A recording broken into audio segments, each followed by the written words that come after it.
boys are in the hall.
Okay, boys upstairs, if I could have your attention, please.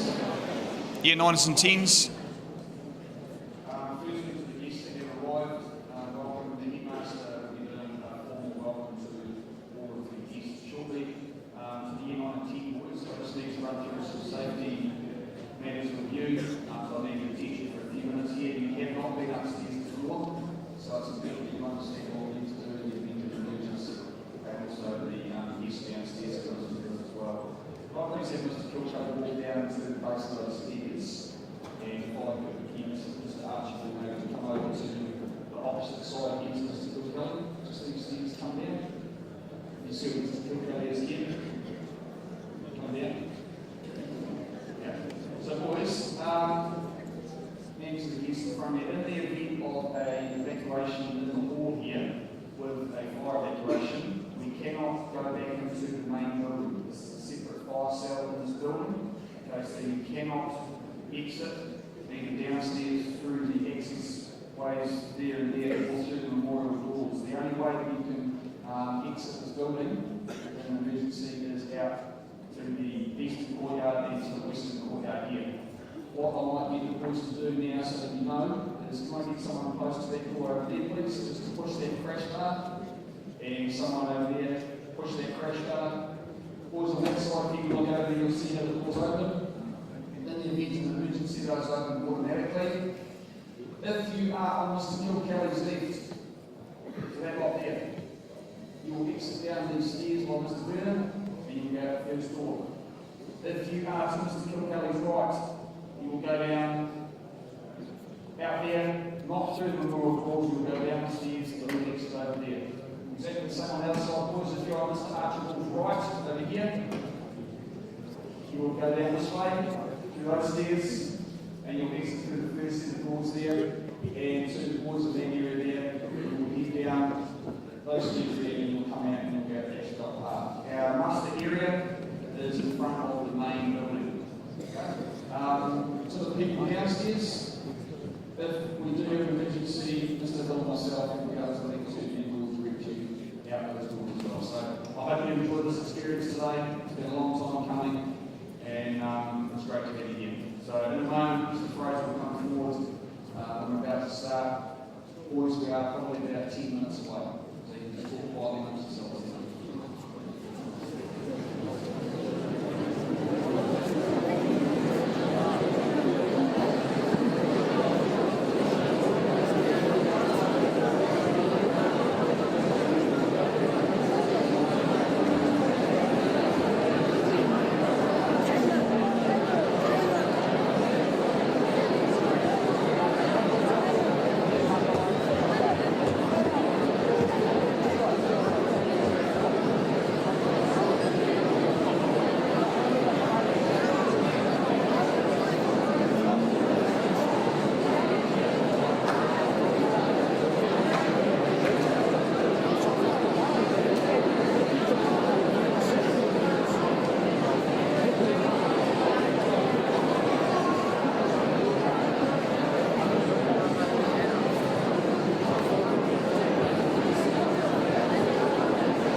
Nau mai, haere mai, piki mai, kaki mai, tihei, Māori ora.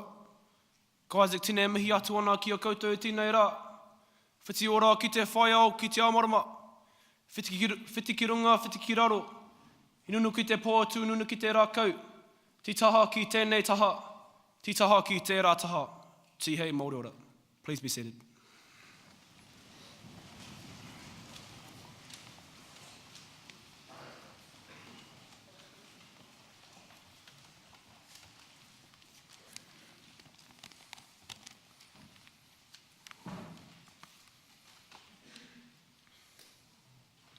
Then I said to them, "You see the trouble we're in, how Jerusalem lies in ruins and its gates burned?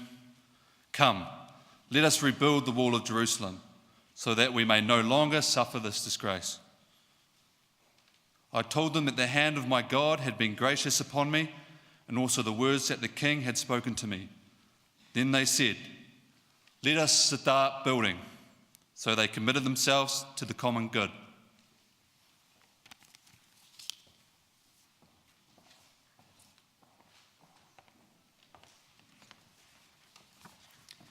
Kia ora, welcome. Thanks very much, Angus, for the reading. I do wish to acknowledge our guests on stage, our board chair, John Osborne, and board members, including some former board members who were involved in the whole project. President of the Old Boys Association, Jeff Thomas, former Headmaster, Ian Leggett, former senior monitors, Jake Nichols and Angus Cameron, Councillor Ralph Manji, who's representing the Mayor, Malcolm York, the PTA's Vice President, President of the Te Kura Trust, David Rankin, Old Boy Bill Turner and Old Boy David Hopkins, Coral Ann Child, Director of Education for Canterbury from the Ministry of Education, and she's joined by David Hoburn and Craig Morrison, and from JASMAC's Hamish Boyd. This afternoon we're also joined by former staff, including former Headmaster Trevor McIntyre and former Acting Headmaster Colin McIntosh. There's former and current board members, Old Boys, parents, contractors, including staff from South Base, our lead contractor, and from JASMAC's, our lead designer. Now, the JASMAC's team also included Old Boy Clive Jackman, who sadly died during the project, and we do acknowledge his contribution to his old school, and also his family and friends who are here today. We also welcome some current senior students and our Year 9 and 10 students. This is a special week in the school's history. On Monday, Bishop Brian Carroll rededicated the World War II memorial doors, and on Tuesday the boys had their first assembly in the hall after it was blessed. At assembly on Tuesday, the headmasters of Boys High School were gifted the korowai that I'm wearing. The korowai was crafted by a member of our whānau parent, Mr. Jared Riwai Couch. The name of the korowai is Te Kura Kaharangi.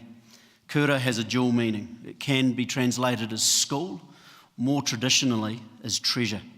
And the word kaharangi also has a number of meanings. In its simplest form, it means blue, but it also refers to the heavens and being able to draw on heavenly power. Te Kura Kaharangi as a whole refers to treasures descended from the highest pinnacle. The name fits with our school motto, Aotearoa, and for this reason the whānau have associated the whakatoki, whaia I te iti kaharangi, which is seek that which is most precious. Now I mentioned that it's a special week, and I will take the moment. We recognised our golfers who on Monday were recognised as national champions. An hour ago our under-15 rugby side were recognised, won the national title, and our hockey team, and we have a very successful record as a hockey school, playing in a semi-final this afternoon at the Rankin Cup. It is important to recognise the efforts of boys who in the years post-earthquake, and I see some of you here now, who maintained a sense of school pride and community. Future generations of students have been granted a legacy, and the boys do recognise the contributions of those who've gone before. The hall, though, isn't a response to the earthquakes. It's a response to the boys' high curriculum and the importance stated so clearly by our community of building connection and a sense of belonging. A recent and outstanding tradition of our Old Boys Association is each year to recognise the living old boy who best reflects the school's motto. And given the high calibre of nominations received and the special occasion of the hall being opened, the decision has been made in 2017 to present 2 awards, and one of the recipients joins us today. So I now invite Senior Master, Mr. Fraser, to announce, and the President of the Old Boys Association, Jeff Thomas, to present the Aotearoa Peto Award.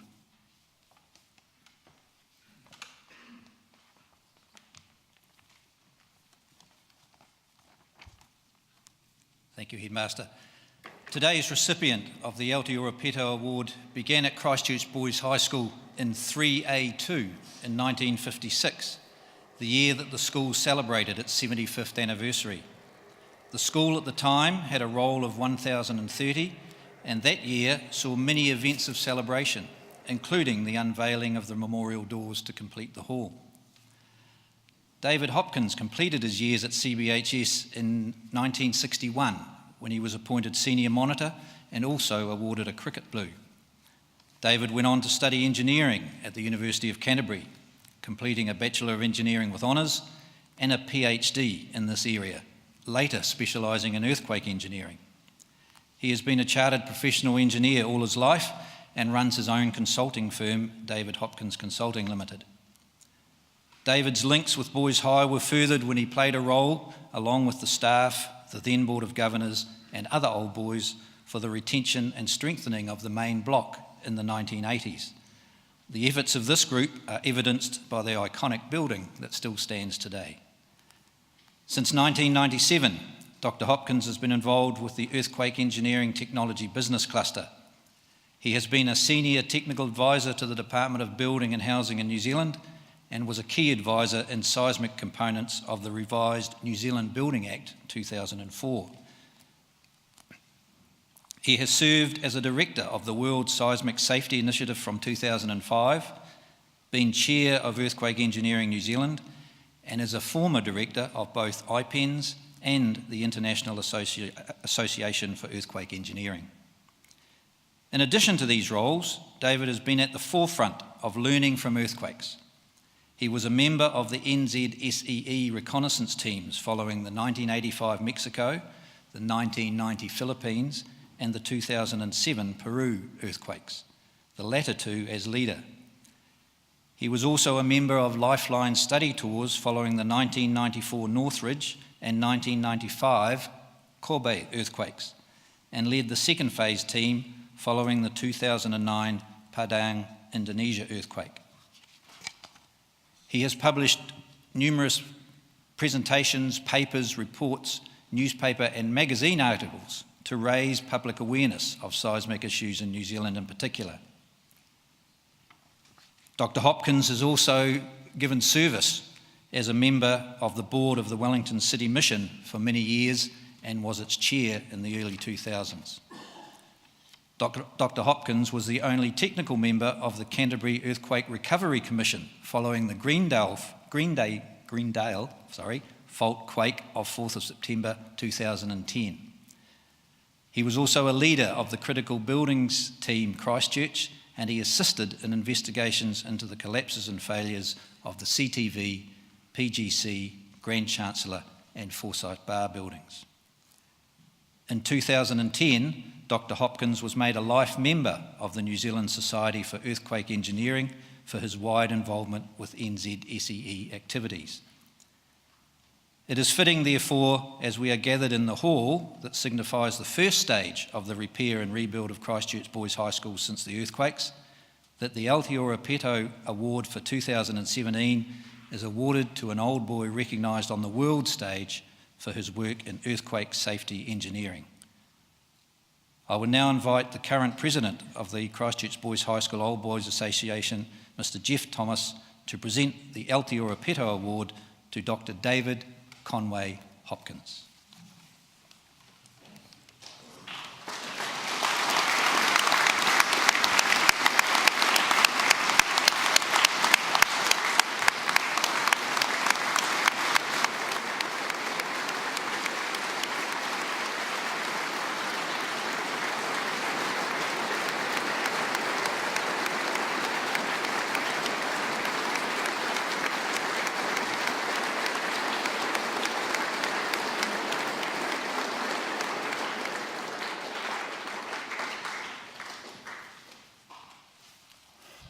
Kia ora tātou, ladies and gentlemen, and thank you so much for that honour.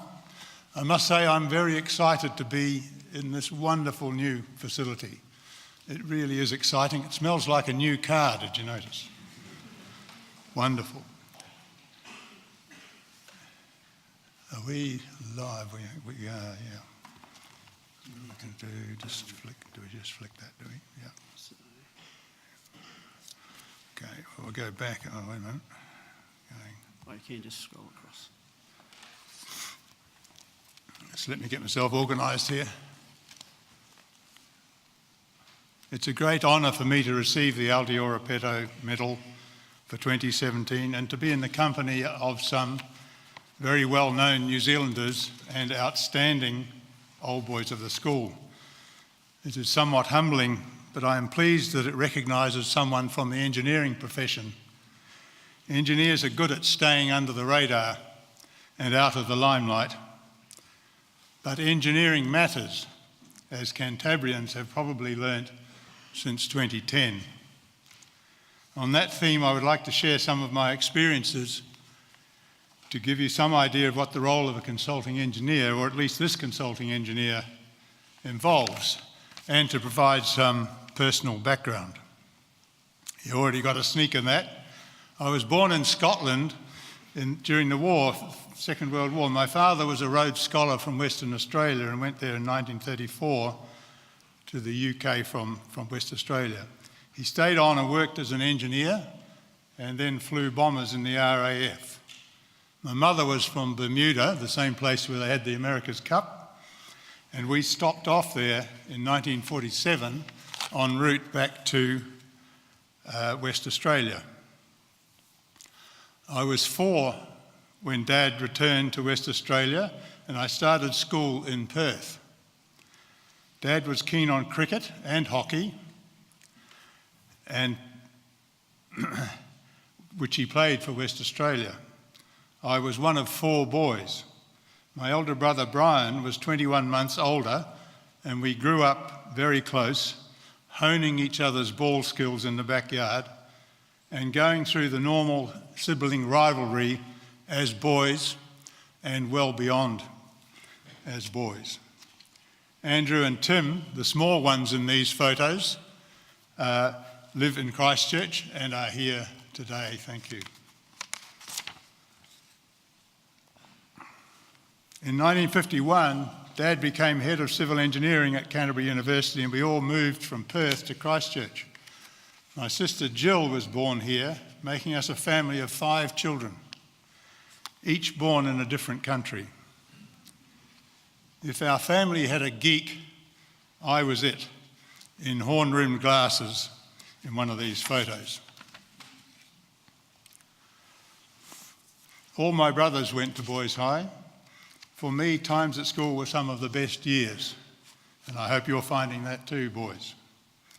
We had cadets in those days, military training, and I spent some time at Wairau camp. Student days saw me playing cricket, not for high school old boys, but for West University, which was Dad's club, in the company of some notable names, including old boys Dave Hicks, David Trist and Ian Walter. In those days, the captain of the New Zealand team played club cricket, and we had no helmets. I studied engineering at Canterbury, where my father was head of department. I've chosen to tell you that I played in 6 cricket tournaments for the university and also studied. This is a picture of my first car. It cost $20, but it had a cracked windscreen, and that cost another $10, which almost exhausted our available funds. It was a former car for the mayor of Christchurch. My PhD at the University of Canterbury involved testing a concrete slab to destruction. Imagine the excitement. Proving that in some circumstances they were much stronger than usually thought. This proved helpful for some wharf structures which needed to carry extra loads.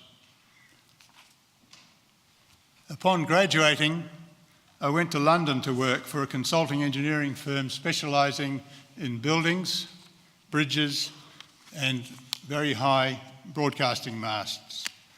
My first job was structural analysis and design for parts of the National Theatre in London, notably the Fly Tower, which you see high on the left, of the Olivia Theatre. It is very satisfying to look back on my small part in this iconic building on the south bank of the Thames, and I really enjoy going to see it when I visit London, where our son lives. My second main job was advising the contractor on rebuilding of this bridge, which collapsed during construction in 1970. 2 other steel box girder bridges collapsed during construction that year, one in Germany and the other in Melbourne. These collapses prompted a review of design rules for steel box girder bridges, and our firm led the work, which provided me with insights into the role of design and construction practices in keeping structures safe. I learnt a lot about engineering and management processes working in post-collapse environment where everything was carefully reviewed. I spent 4 years in London before returning to New Zealand to work for a large, for those days, consulting firm of architects, engineers, scientists and planners. A standout project in the early days back in New Zealand was this extension to the Air New Zealand hangar at Auckland International Airport. I enjoy looking at it every time I pass through the airport, as it reminds me of all the different skills involved in making these structures happen, particularly the steel fabrication and construction skills and the confidence and courage needed by the individuals to work at height. I slipped this extra slide in this morning because I looked out of the window of our plane as we were taxiing, and there was this same project, a photo I wanted to take because it has the tail sticking out, which is kind of amusing.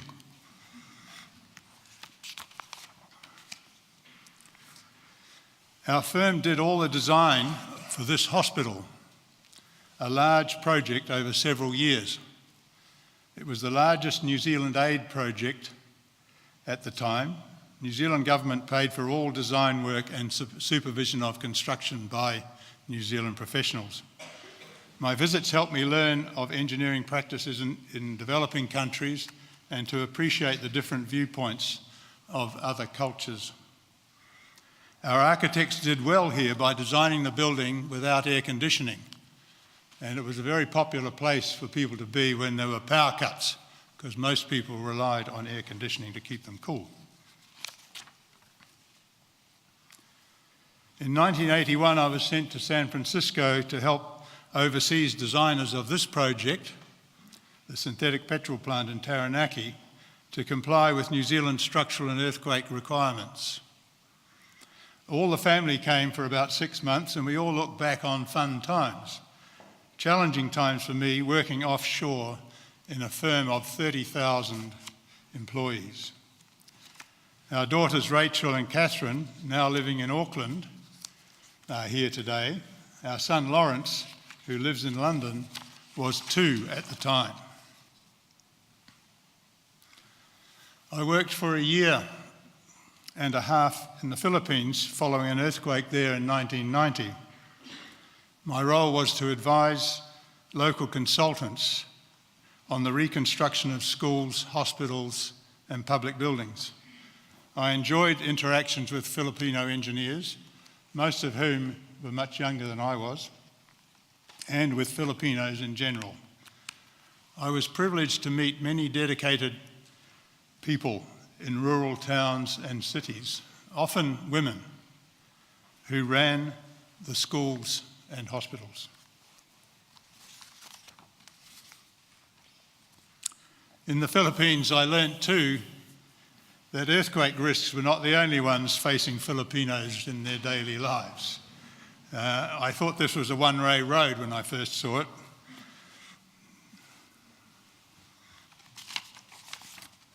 It was mentioned that I helped establish Earthquake Engineering New Zealand in 1998 to promote New Zealand earthquake engineering expertise offshore.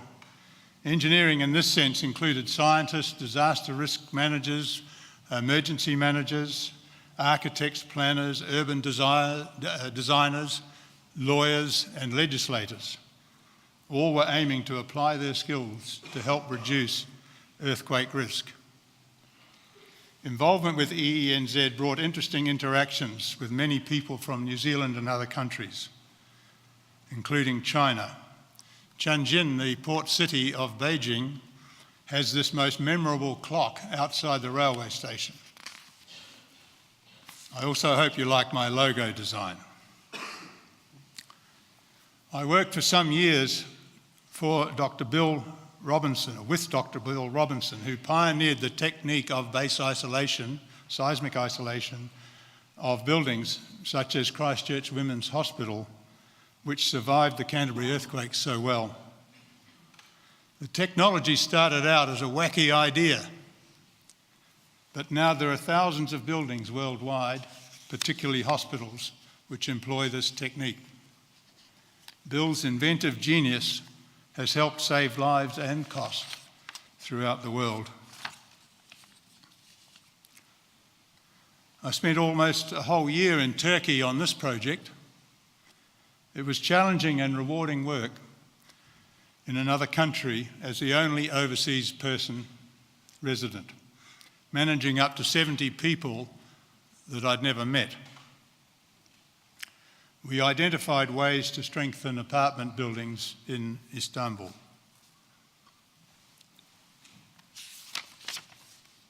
The New Zealand Society for Earthquake Engineering, supported by the Earthquake Commission, undertakes missions to overseas earthquakes to learn from them. I was privileged to lead a team to Peru in 2007. Other similar missions took me to Mexico, Philippines, Japan, USA, and Indonesia. Now, professionals come from all around the world to learn from what we've experienced here in New Zealand over the last 6 or 7 years. Leading a team of 4 New Zealanders to Padang in West Sumatra was a challenging and character-building assignment. The whole team is shown in the single room, which was our very hot office. That's not just a meeting, that's our office. An important aspect of this assignment was working with the younger engineers and helping them to build their engineering and other skills. The New Zealand government paid for us to do this work to help the Indonesians.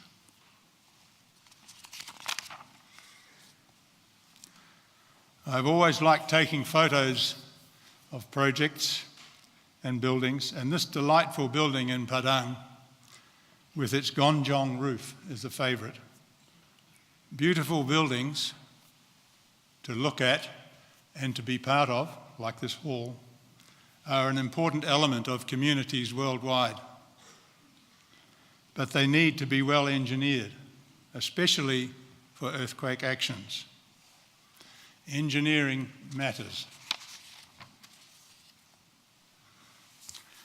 My involvement in the recovery phase after the Darfield earthquake was overtaken by events, but for a time it looked like we had survived a big one with minimal downtown damage.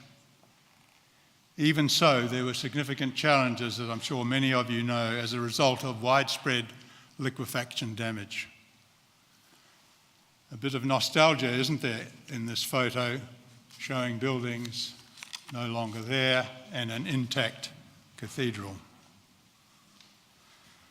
Most people were amazed that the structure of the Christchurch Art Gallery and the glazing suffered little damage in any of the earthquakes. They were even more amazed when the art gallery became the emergency operations centre after the 22 February earthquake.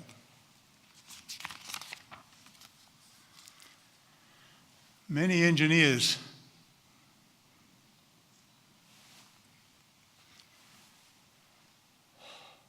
engineers came to Christchurch immediately after the 22nd of February 2011 earthquake. It does it to me every time. It was an incredible response that was truly amazing and very humbling to be part of.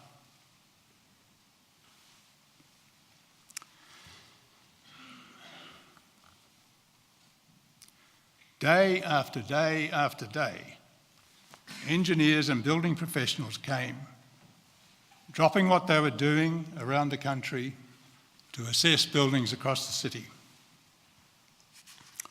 I recall these shocking and frenetic times with some emotion and as though it was yesterday. The Hotel Grand Chancellor was one of the first challenges we faced to devise ways to stabilise this multi-storey building. Reports were that it was in danger of collapsing. Our task was to understand what was wrong and how to make it safe enough so it could be searched for any possible survivors. Our team looked at many major buildings with similar objectives. Managing the technical investigations for the CTV building was exacting work and required the highest levels of understanding of structural design and analysis processes. One of my tasks when we'd finished was to describe our findings to the next of kin of those who died and to those who had survived the collapse. In recent years, I've been developing and promoting a rating system for buildings in New Zealand to help owners and users to better understand the impact of earthquakes on buildings. You can find out more by Googling QuakeStar or www.quakestar.org.nz. Estimates of earthquake losses are used to help get the best terms for earthquake insurance. A current project for me is one for Kiwi Rail, which involved a visit to the very impressive and challenging rehabilitation work being done to restore the road and rail links between Christchurch and Picton.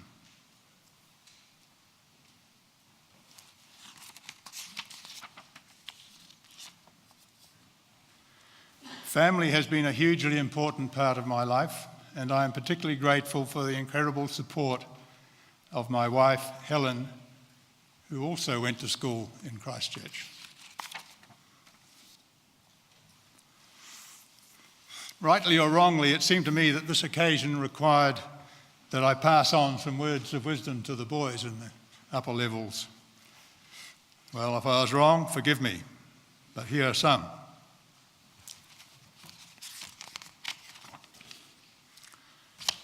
A smile must be the most used and best understood of sign language in any country. You know how you feel when someone smiles at you. Don't be afraid to get yours in first. Everyone likes to be thanked, even for small things. You'll never say thank you too many times. This is a great way to live. Be the best that you can be. Give the best that you can give.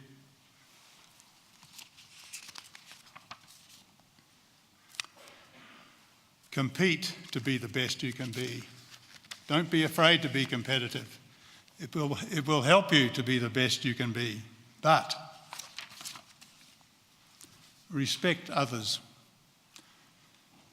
Maintain respect for others and show it. Respect yourself, your life, your body and your mind. Take care of what you do with them and to them. The best in each other see. Your best to each other be. Build each other up. Far exceed together what you would separately be. We all have our bad points, but why not just build on the good ones? Everyone gets to be better. Attitude.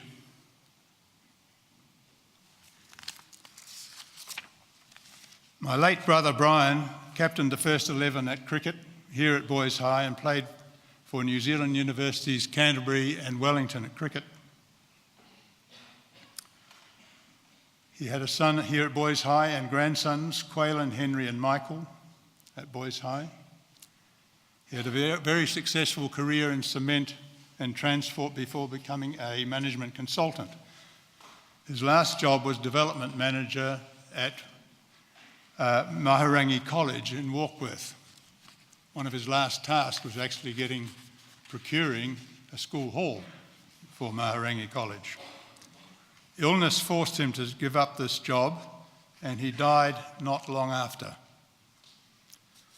2 days before Brian died in October 2009, he came up with a memorable quote which I would like to share with you. The principal of the school phoned him and asked him, "What is the most important attribute that we should be looking for in your successor?" Brian said, "The most important attribute to look for in choosing my successor is an attitude of service." I find this a wonderfully profound piece of advice. Be the best you can be and enjoy that for yourself. But please remind yourself that it is not all about you. By being the best that you can be, you are doing a service to those around you, and many far and wide. In fact, all those who are fellow travellers with you in this life. An attitude of service will serve you well.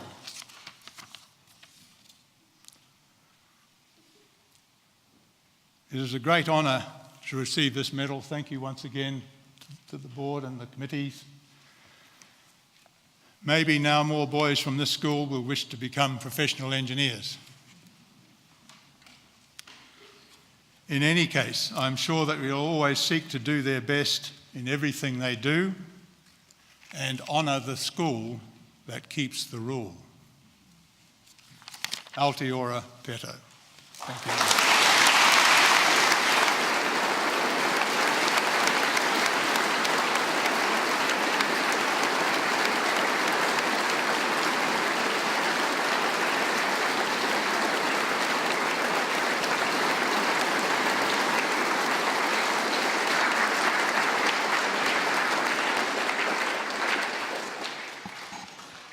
It was wonderful as Headmaster to, while we were working with the ministry and discussing options for the hall, to be able to call on old boys like David for support.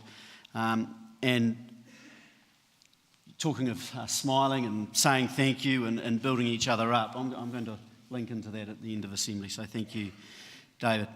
Actually, a couple of apologies. I've just seen them sitting out there. Former Acting Headmaster Paul McWilliam has joined us, and Nigel Barnett. And I want to mention Nigel because we used to have in the hall the Barnett room. And just to let people know, we're going to recognise that the Barnett name when we build the new Carrick and Caldwell block. And we want to include a Barnett room in that new building. So it's my pleasure now to introduce former Headmaster Ian Leggett. So school 7th headmaster from 1976 to 1988. Mr. Leggett is remembered as a humane and caring headmaster with an understanding for social and community issues. Mr. Leggett was one of the very first people to contact me on my appointment, and he's someone I admire immensely. He reinforces to me the importance of a leader making the right decision, not the popular decision. So it's an honour now to invite Mr. Leggett to address us and give some reflections. Dan.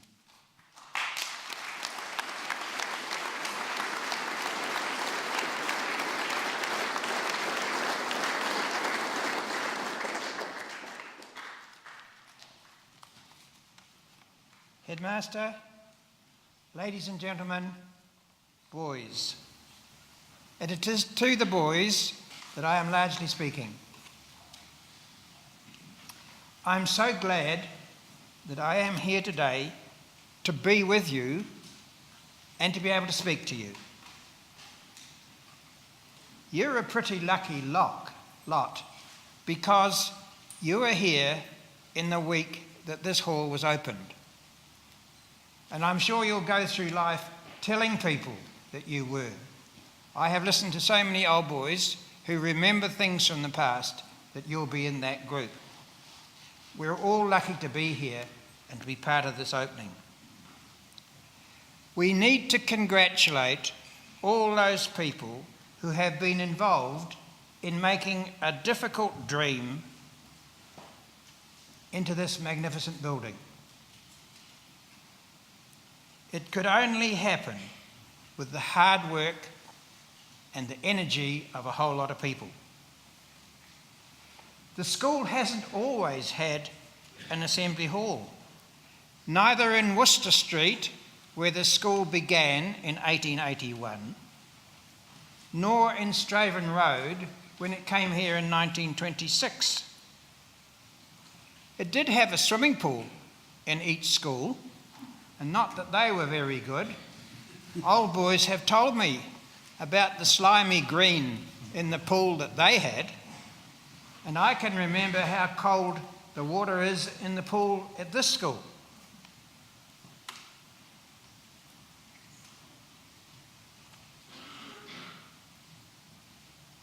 But today we have a hall with a great future.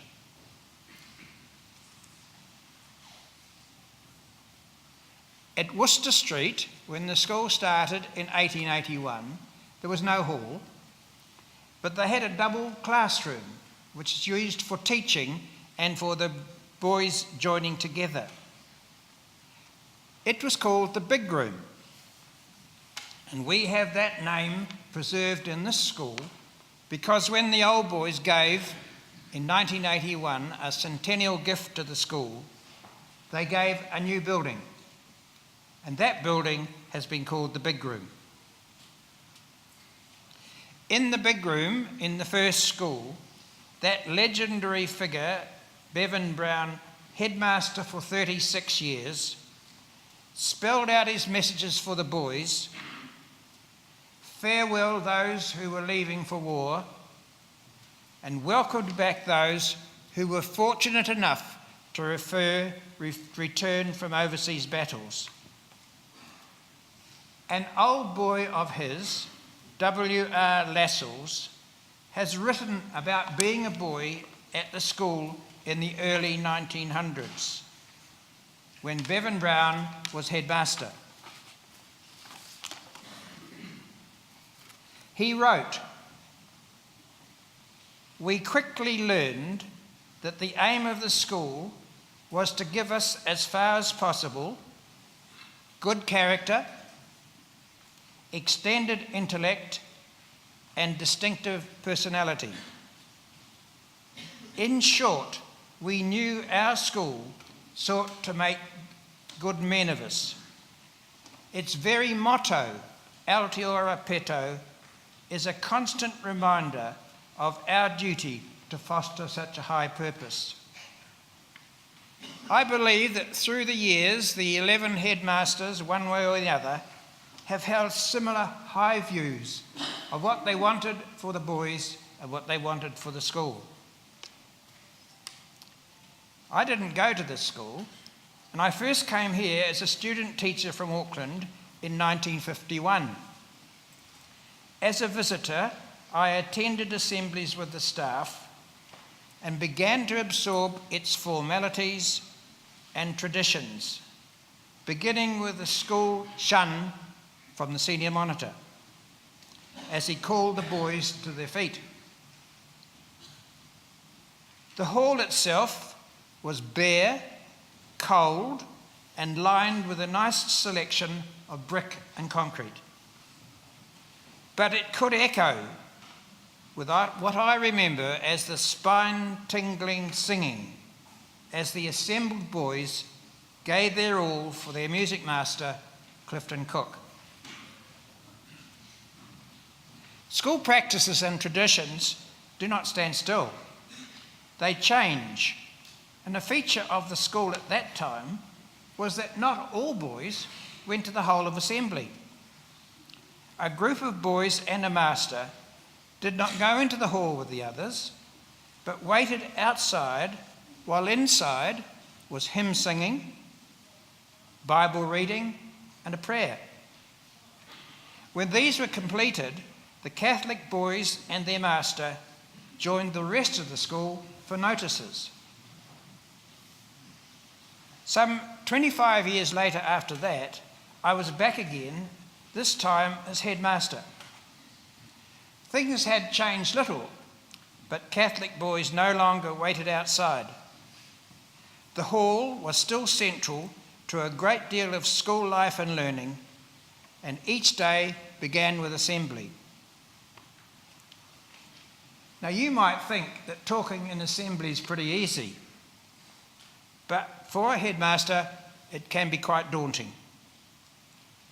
You look out on hundreds of boys in front of you, each of them waiting for your first slip.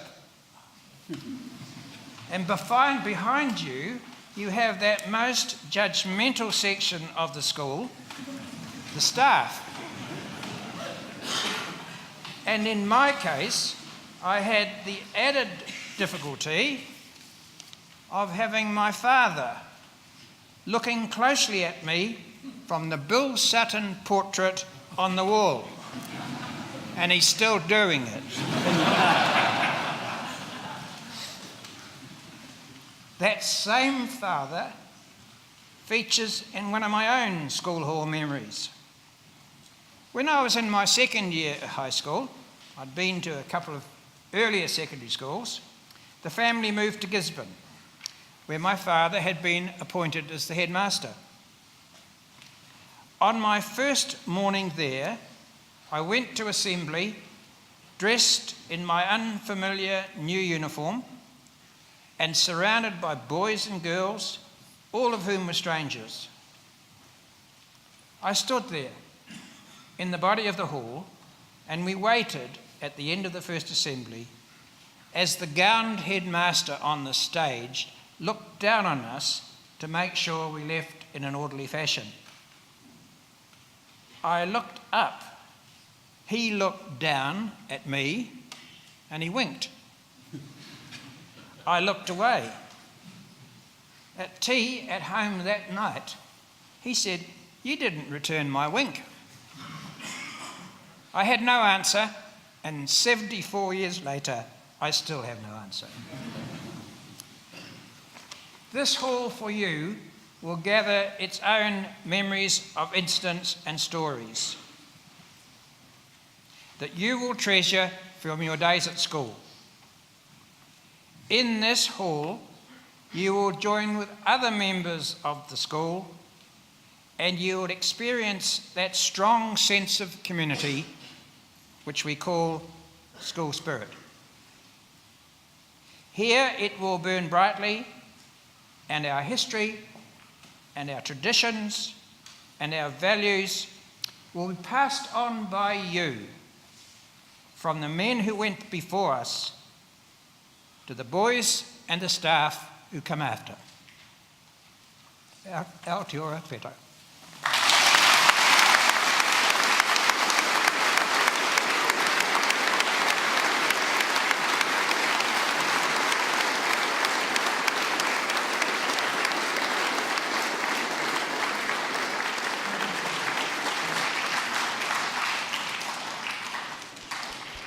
We're gold medal winners, aren't we, Mr. Chapman, the funk band? So our gold medal winning funk band's now going to play.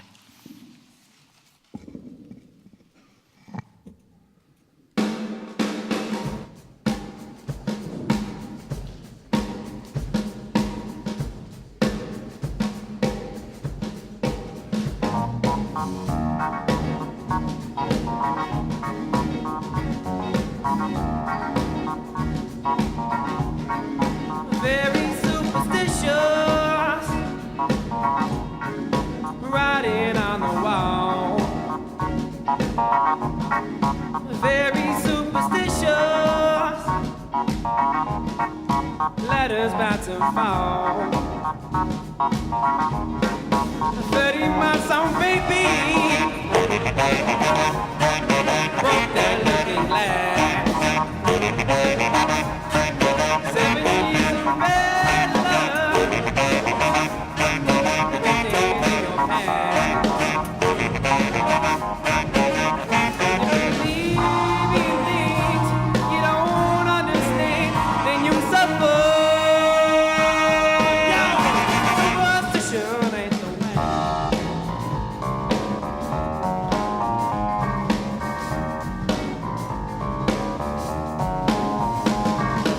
Looking like a winner was a little nappy-headed boy.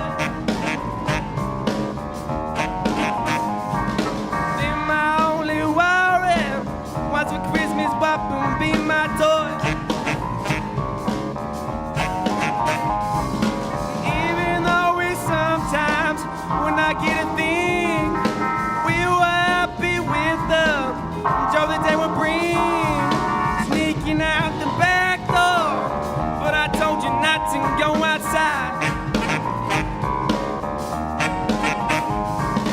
Even though we sometimes wanted not to go outside. Trying your best to bring the water to your eyes. Hanging in my snapper, whipping your behind. Because those days could come back once more. I wish those days ever and go. I wish those days could come back once more. I wish those days ever and go. And I love them so.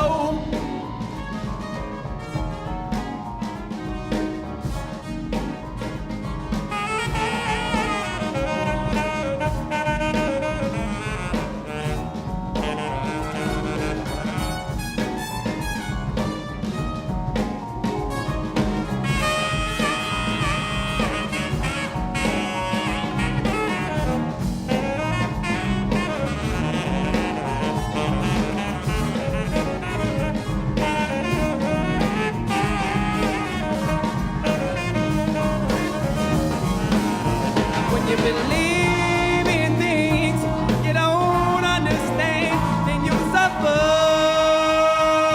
No, superstition ain't the way. Yeah.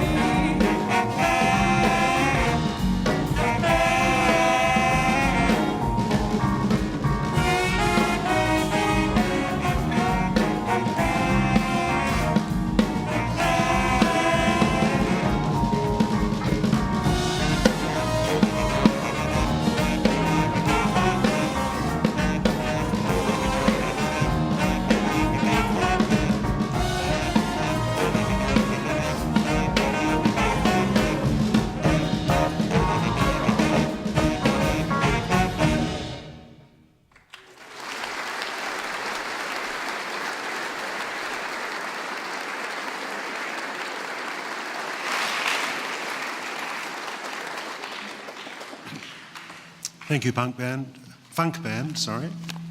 Congratulations on your awards. Mr. Leggett, thank you. You were my headmaster in the 1970s. Tēnā koutou, tēnā koutou, tēnā koutou katoa. Greetings, young men, old boys, staff, and honoured guests. It's my privilege to speak on behalf of the Board of Trustees on this special occasion and recognise those who have contributed to our hall's construction. The hall is a space tightly aligned with the history and traditions of the school and what it represents to us in terms of spirit and action. To either side of the memorial doors, by way of example, are the Kippenberger windows. More of this from the headmaster later. And written on them is the phrase, ake, ake, kia kaha, forever and ever be strong. The opening of the new hall marks the creation of the space that we as a community can stand together as one school to celebrate all that is good about belonging and recognise individual and group achievements. In here, the school can be strong together. A magnificent hall such as this is uncommon in schools today. The decision to create this space has come from reflection on what is important to the school in terms of achievement, tradition, and culture. It has taken hard discussions and a lot of thought to even begin the journey, and certainly even more to bring it to this stage. The hall is a practical demonstration of our values, meaningful relationships, integrity, high expectations, and respect. It is part of our mission statement made physical, educating fine young men towards outstanding achievement. It has been built for our young men because of the faith and the expectation we place in them to play their part in leading New Zealand and the world to be a better place. I hope this space will be an instrument in that journey where they will understand better about being part of something bigger than themselves, understanding the value of achievement and being motivated to strive for their own goals.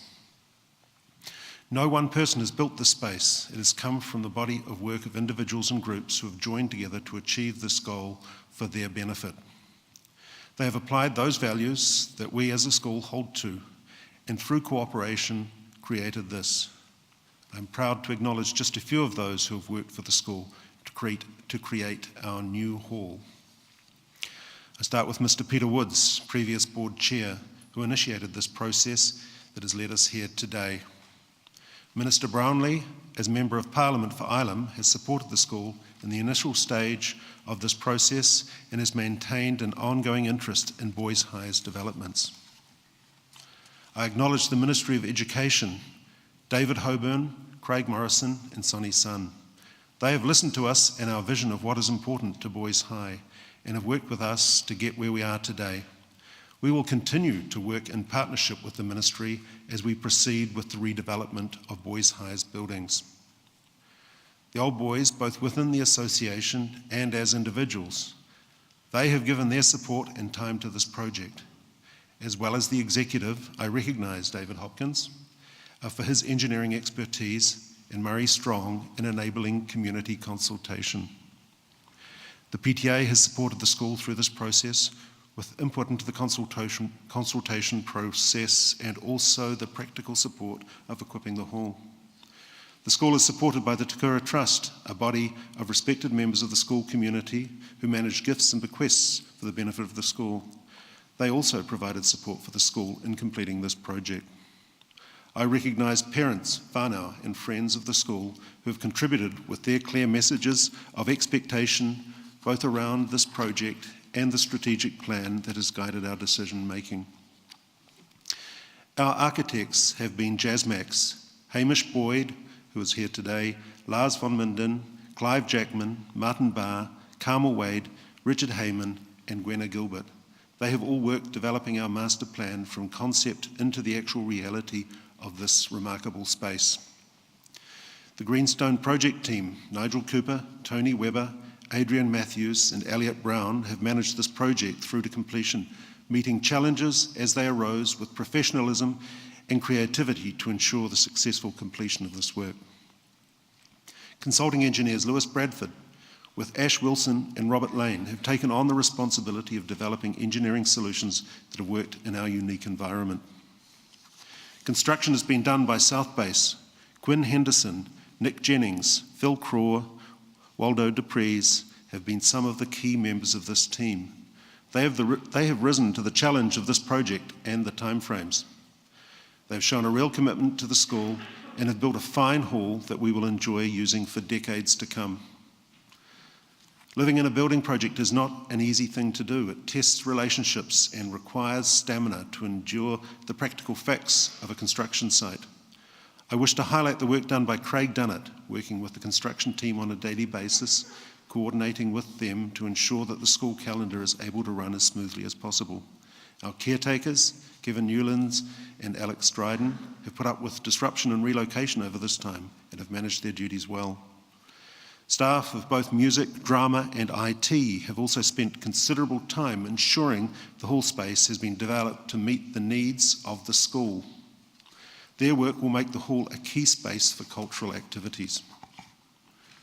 The students and staff have endured the necessities of the construction, the relocations, the noise, the broken paths, and all the other disruptions of school life. On top of that, the students have been without a hall for 6 years and maintained our school spirit throughout this time. Well done to them. Ultimately, the responsibility of the day-to-day management of the school falls to one person, the headmaster. He has not only carried the usual responsibilities of school leadership, but also that of the hall development. I acknowledge the work that Nick Hill has done over and above his usual demanding role in the school. And I note his wife and children are here today who have also actually contributed by actually sparing Nick for us. So thank you, Liz. I will finish with the school governance on this project. Community members Andrew Haig and Pete Summers have freely given their time to support the school. They have brought considerable expertise from their professions and are an example of the community support the school enjoys. Both this and the previous board have invested much time and energy into this project at both board level and through the property steering group that has been led by Mark Walls. I recognise the work of Mark Walls, Lilias Brown, Leanne Watson, Paul Nichols, Jack Harris, Mike Medlicott, Hugh Dacre, David Cordwell, Anne Johnson, as well as previous members Rhys Archibald, Philip Roth, Jonathan King, Kiri Jardin, Billy Hanson, Peter Woods, Sam Eddington, Sati Ravichandran and Raphael Franks. At the end of my speech, I ask you to show your appreciation to all those who have served the school to bring us to this point today. This is our unique space, the heart and soul of the school. I know this new school will enable us to continue to grow as a school in success and friendship. Aotearoa Peto.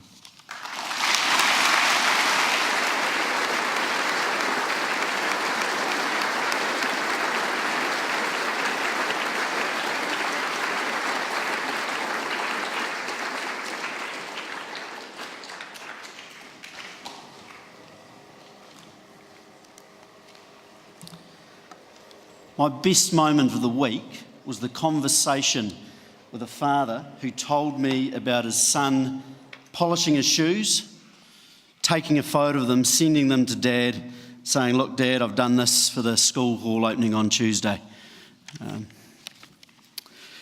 So during Tuesday's assembly, I spoke to the boys about the hall, and I will share some of that, or some of what I spoke with them with you this afternoon. It's only some, boys, don't worry. Now, should there be something on the screen?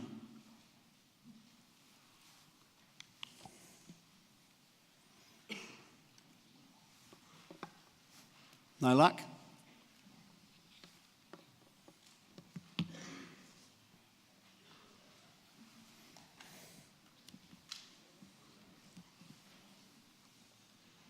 How are we going? Well done, thanks team. So I talked with the boys about the constant theme in the school's history of trying to build a hall to accommodate the entire school. And one of the very first important design decisions with this hall was to put it back onto the central axis with the shrine and the memorial doors and of course the stained glass window behind me. The memorial doors at the top of the stairs were unveiled in 1953 by school and New Zealand's greatest soldier, Major General Sir Howard Kippenberger. And on the panels either side of the doors are the names of the more than 200 old boys who died in World War II. Also at the top of the stairs are two stained glass windows which remember Kippenberger. Kippenberger died in 1957 and the Old Boys Association in 1958 decided to commemorate his memory with these windows. The east window has the ensign of the 1st Canterbury Regiment, a white heron standing on one leg in water and surrounded by 2 green fern fronds. The border of the window is composed of small crowns and crosses.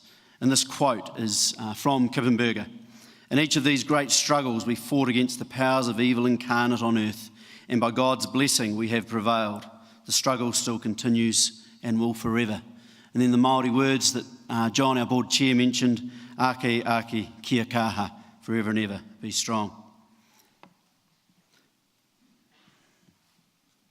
The west window depicts the Archangel Michael defeating the dragon. The Archangel in armour stands upon the dragon and slays it with his spear in its gullet. Michael holds a shield and the scales of justice, and above the group is the crown of eternal life. The border depicts the initials of both Kippenberger and Michael, and it has the biblical text from the book of Micah, chapter 6, verse 8. And what does the Lord require of thee but to do justly and to love mercy and to walk humbly with thy God? The windows were unveiled on Anzac Day of 1961, at which senior monitor David Hopkins read the roll of honour, and one of school's great old boys, Brigadier J.T. Burrows, gave the Anzac address. In Burrows' Anzac address, he talked of serving overseas and meeting with old boys and reminiscing on school days. He talked of former masters and incidents that made them laugh, and he said, "I thought then as I think now, that the same qualities that made a good schoolboy made a good soldier: unselfishness, thoughtfulness for others, truth, honesty, loyalty, courage, the very foundations on which a school like this is built." And Burrows also spoke of Kippenberger. He recognised Kippenberger as New Zealand's greatest soldier, and it was because as a leader he had a special bond with his men. The men knew he always put them first. For example, in North Africa, Kippenberger was shot in the leg and taken prisoner.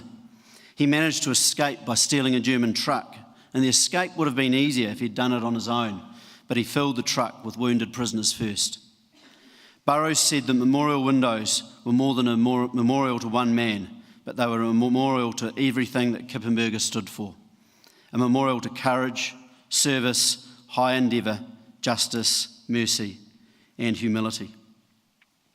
So either side of the hall are the Old Boys Quad and the Waha Roar. And this is our ceremonial entrance for Māori occasions, such as Paupiri o Mihi Whakatau. The triangle pattern on the side of the hall and also replicated in the windows, and also in the windows in the Dean's building and the windows we'll see around the school as it develops, reflect the raupo of the swamp that the school was once sited on. And this was a food gathering area for Māori. And our guidance counsellor, Mr. Gray, with the help of students, is currently carving a pare that will adorn the Waharoa. So as well as discussing the history of the hall, there were 2 main messages that I gave the boys. The first was that we all benefit from a wider cultural view of the world. It's important that we learn cross-cultural skills. We'll be deprived if our environment is monocultural. And in 1949, Kippenberger caused a stir in New Zealand when he spoke out about the exclusion of Māori in the All Black team to tour South Africa.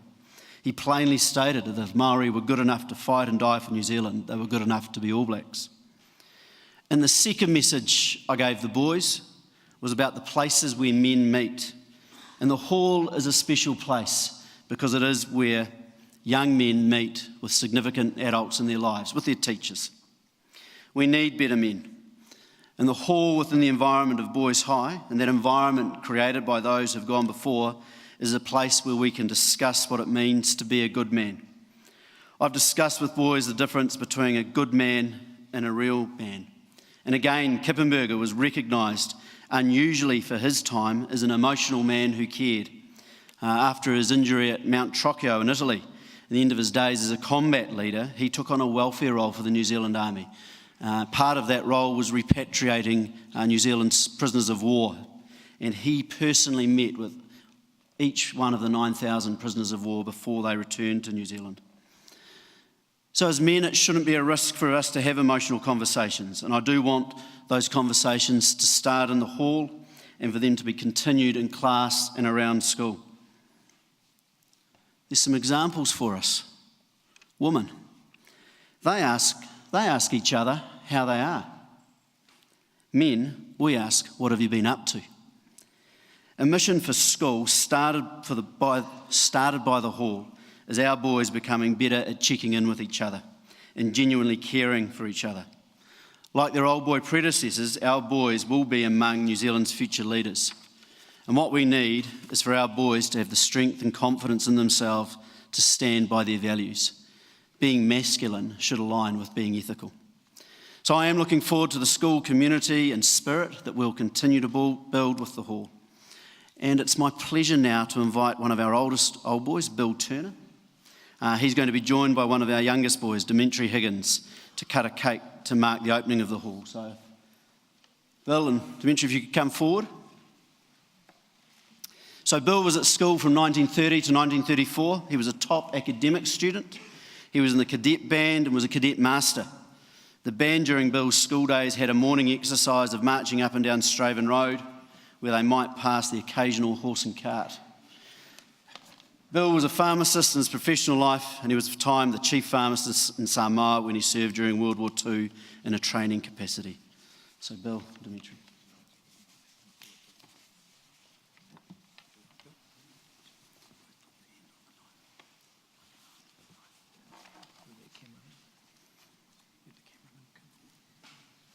Have we got a cameraman who wants to come forward?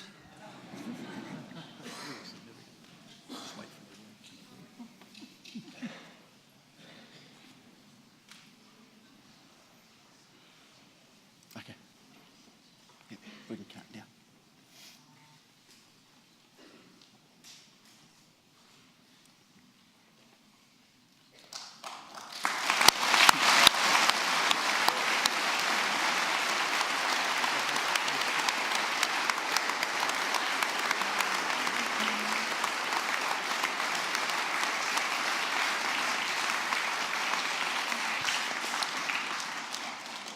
Please stand for the school song.